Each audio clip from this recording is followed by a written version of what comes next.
এক নজরে কোরআন। সুতরাং তোমরা আল্লাহর কাছে জীবিকা তালাশ করো। 17 নং আয়াতে জীবিকা তালাশ করো আদেশ থেকে স্পষ্ট যে জীবিকা আপনা আপনি চলে আসবে না, এর তালাশে নামতে হবে। আল্লাহ তাআলার ভান্ডার থেকে জীবিকা পাওয়ার উপায় হলো চেষ্টা, পরিশ্রম, তার কাছে চাওয়া এবং তার ইবাদত বন্দিগি ঠিকমতো আদায় করা। এছাড়া দুনিয়া উপকরণ কাজে লাগাতে হবে। কেউ অলসতা ও গড়িমসি করে দিন পার করবে আর ভাববে আমি আল্লাহর উপর তাওয়াক্কুল করলাম, তিনিই আমাকে দিবেন, এমন লোককে দান করা আল্লাহর নিয়ম নয়। কারণ তিনি জীবিকা তালাশ করার হুকুম দিয়েছেন, তাই বসে থাকার সুযোগ নেই। বুখারী 1480, 63, 67, মুসলিম 1042, 26, 64। আল্লাহ পাক আমাদেরকে পরিশ্রম করে সম্পদ উপার্জন করার তৌফিক দান করুক, আমিন।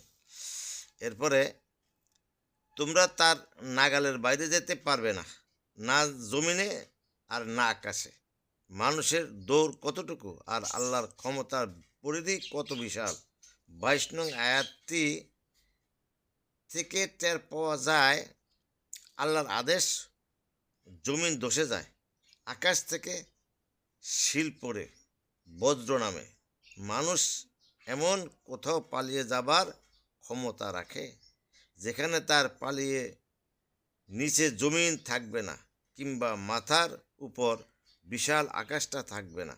উত্তর সবার জানা, না কম্মিকালে নয়। তা হলেও মানুষ কেন আল্লাহর কাছে নতি স্বীকার করে না? মানুষ তো অন্যান্য প্রাণীর মতো নয় যে শুধু খাওয়া আর ঘুম ছাড়া আর কিছুই করার নেই। মানুষ সৃষ্টির সেরা, তাই তার কাজ হওয়া উচিত সবচেয়ে সেরা।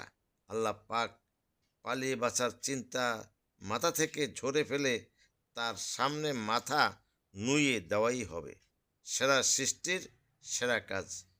সূরা জারিয়াত 5156, বুখারী 1396, 1397, তারাবানী 500।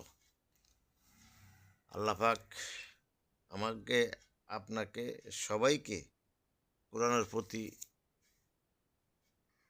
অক্ষরে অক্ষরে পালন করার তৌফিক দান করুক, আমিন সুম্মা আমিন।